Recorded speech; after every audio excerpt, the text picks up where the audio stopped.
আমার জীবনে যে এমন একটা দিন আসবে আর নিজের শখের জিনিসটা যে এইভাবে অন্য কাউকে দিয়ে দিতে হবে, সত্যি আমি একদম আশা করিনি। তো আজকে দিনটা ছিল ধনতেরাস, আর আমি চলে এসেছিলাম আমাদের নবদ্বীপে একটা নতুন শপ ওপেন হয়েছে সেখানেই। তোমরা হয়তো আমার ভিডিওতে আগেও এই ব্রেসলেটটা দেখেছো, যেটা আমি 12 মাসই পরে থাকি, আর সেটাকেই কিন্তু দিয়ে দিচ্ছি, আর ওরা এখন অ্যাসিড ওয়াশ করে নিচ্ছে। তো চলো তোমাদের সাথে কিছু কালেকশন শেয়ার করি। তো ফার্স্টেই আমি দেখছিলাম কভার ব্যাঙ্গেল, আর এগুলো এত লাইট ওয়েটে জাস্ট ভাবাই যায় না। মাত্র 3 থেকে 4 গ্রামের মধ্যে কিন্তু এগুলো ছিল। নেক্সট আমি চলে গেছিলাম রিসলেটের কালেকশন দেখতে। তো ফার্স্টে আমি একটা রিসলেট ট্রাই করলাম। তো এটা 4 গ্রাম সামথিং ছিল। তো অনেকটা কটা ট্রাই করার পর একটা ছেলেদের ব্রেসলেটের দিকে আমার নজর গেল, যেটা হলো মাত্র 8 গ্রাম। আর 8 গ্রামে তোমরা কভারেজটা দেখো।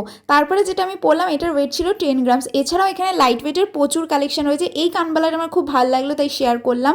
তারপরে এগুলো যেগুলো দেখাচ্ছে, এগুলো কিন্তু সবই রূপোর ব্রেসলেট, মানে সিলভারের, ভীষণই সুন্দর।